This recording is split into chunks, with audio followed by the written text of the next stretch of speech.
విశాఖలో మాజీ MP MVV Satyanarayana మీడియాతో మాట్లాడుతున్నారు. ఇప్పుడు లైవ్ చూద్దాం. జీవి గారు మా స్నేహితులు, మా వెల్విషర్ కాబట్టి ఆయన ప్రాజెక్ట్ కన్స్ట్రక్షన్లో ఆయనకు అనుభవం లేదు కాబట్టి కన్స్ట్రక్షన్ కావాల్సిన సలహాలు సంప్రదింపులకి నేను ఏ విధంగా చేయాలో చెప్తాను తప్ప ఏ విధంగా నాకు ఫైనాన్షియల్గా ₹1 నేను దాంట్లో పెట్టలేదు, ₹1 నేను తీసుకోలేదు. నేను పార్ట్నర్ని కాదు, దాంట్లో ఏ విధంగా కాదనేది కూడా తెలియజేస్తా ఉన్నా. ఇప్పుడు మీరు ఒక్కసారి ఈ కోరమన్నపాలెం రాఘవులు గారని నేను ప్రెసిడెంట్ గారు, ఎవరు మీరు ప్రెసిడెంట్, మీరు ప్రెసిడెంటా? ప్రెసిడెంట్ గారు ఒక్క నిమిషం మీకు ఏం జరిగిందో చెప్పండి. ఒక్క నిమిషం, ఒక్క సెకండ్ మీరు చెప్పండి. ఒక్క నిమిషం ఎక్కువసేపు. నా పేరు మోటూరు వీర రాఘవులు అండి. నేను డాక్లావుడ్ బోర్డులో వర్క్ చేసి రిటైర్ అయ్యాను.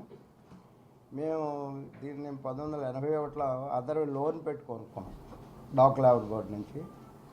తర్వాత పోర్ట్ వాళ్ళు కొంతమంది కొనుక్కున్నారు, షిప్ యార్డ్ వాళ్ళు కొనుక్కున్నారు. మా ఫ్రెండ్స్ వాళ్ళు అందరూ కలిసి సార్ చెప్పినట్టుగా 170 వరకు అందరూ ఎక్కువ 1, 2, 10 ఇలా కొనుక్కున్న వాళ్ళు ఉన్నారు.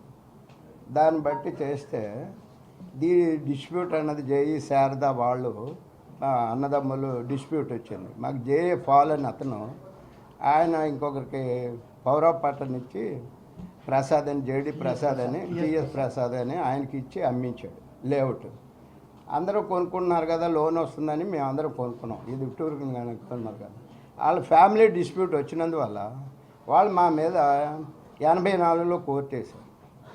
84 మన వైజాగ్లోనే ఉండేది. ఇక్కడ నుంచి అయితే గాజువాక వెళ్ళిపోయింది. గాజువాకలో ఏం చేసింది 99లో మాకు